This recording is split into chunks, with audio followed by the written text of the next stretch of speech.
Siguiendo nuestro estudio de los compuestos orgánicos, vamos a empezar a hablar de las funciones orgánicas oxigenadas, es decir, todas las sustancias de origen orgánico, pero que en su estructura tienen oxígeno. Entonces ahora los elementos constituyentes de estas sustancias van a ser carbono, hidrógeno, pero además voy a tener el oxígeno. Dentro de los compuestos orgánicos oxigenados, las familias que vamos a estudiar son éteres y epóxidos, alcoholes, aldehídos, cetonas, ácidos carboxílicos y los derivados de los ácidos carboxílicos. Dentro del grupo de los derivados vamos a estudiar a los anhídridos de ácidos, a los haluros de acilo, a los ésteres, amidas. Vamos a hablar ahora de éteres. Son sustancias cuya fórmula general es ROR. Recuerden siempre que escribimos R, es una cadena hidrocarbonada o resto alquílico, y en este caso tenemos un oxígeno que actúa de puente. El grupo funcional de esta familia es OR. A ese grupo funcional se lo llama alcoxilo. Para designarlos se van a nombrar los grupos que están unidos al oxígeno, seguidos de la palabra éter. Como vemos en este ejemplo, tenemos dos restos alquílicos, dos metilos y el oxígeno de puente. Su nombre va a ser dimetil-éter. En el segundo ejemplo tenemos dos etilos, por eso lo vamos a llamar dietil-éter. Tercer ejemplo, tenemos isopropilo. Recuerden que el isopropilo era el resto alquílico que se generaba a partir del propano, pero la valencia libre queda en el carbono secundario.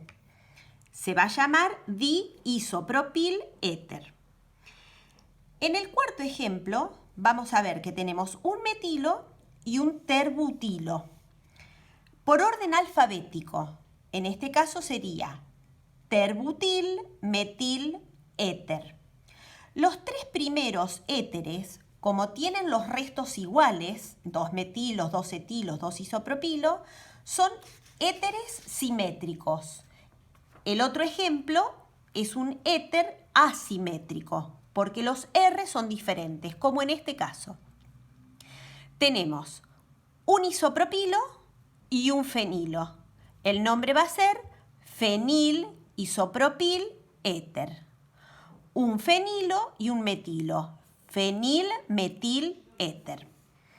Los tioéteres son compuestos análogos a azufrados, es decir, lo único que hago es reemplazar el oxígeno por un azufre. Y también tengo los restos alquílicos. Acá les puse un ejemplo, es el sec-butil metil tioéter. Para todas las familias o para todos los compuestos orgánicos venimos estudiando las propiedades físicas y las propiedades químicas. En el caso de los éteres, la disposición de los átomos no es lineal. O sea, está mal escrito R-O-R con un ángulo de 180 grados. Esto no.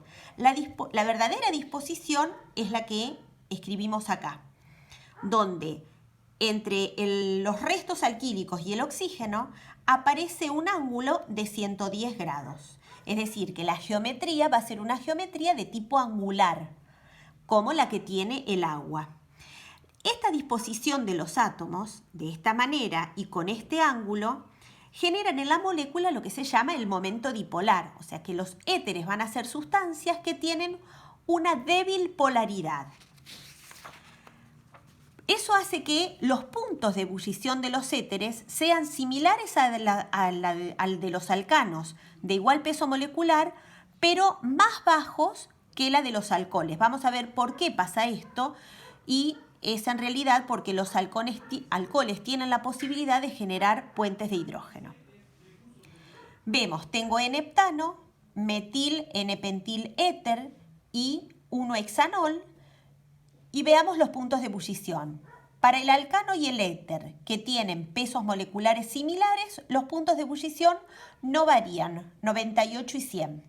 pero el alcohol sí, tiene un punto de ebullición superior, 157 grados, y es debido a que entre las moléculas de alcohol hay posibilidades de formar puentes de hidrógeno.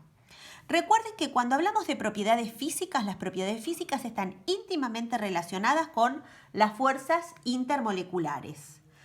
Para el caso de los alcoholes, que ahora los vamos a estudiar, las fuerzas intermoleculares son uniones por puente de hidrógeno, mientras que para los éteres, que dijimos que tenían un momento dipolar distinto de cero y que considerábamos que eran débilmente polares, las fuerzas van a ser dipolo-dipolo o fuerzas dipolares.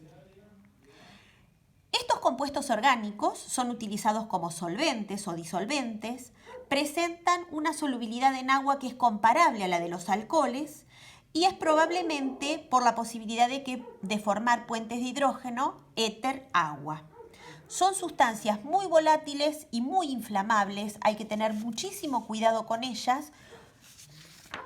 Industrialmente pueden ser obtenidas por deshidratación de alcoholes.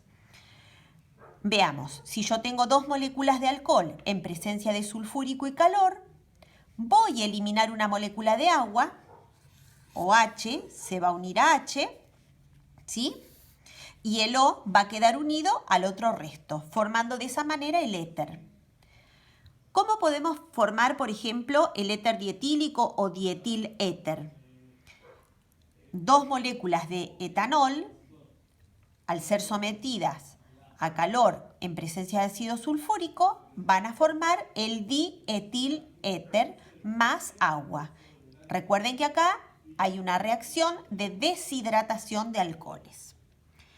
Dijimos que íbamos a estudiar dentro de estos compuestos oxigenados éteres y epóxidos.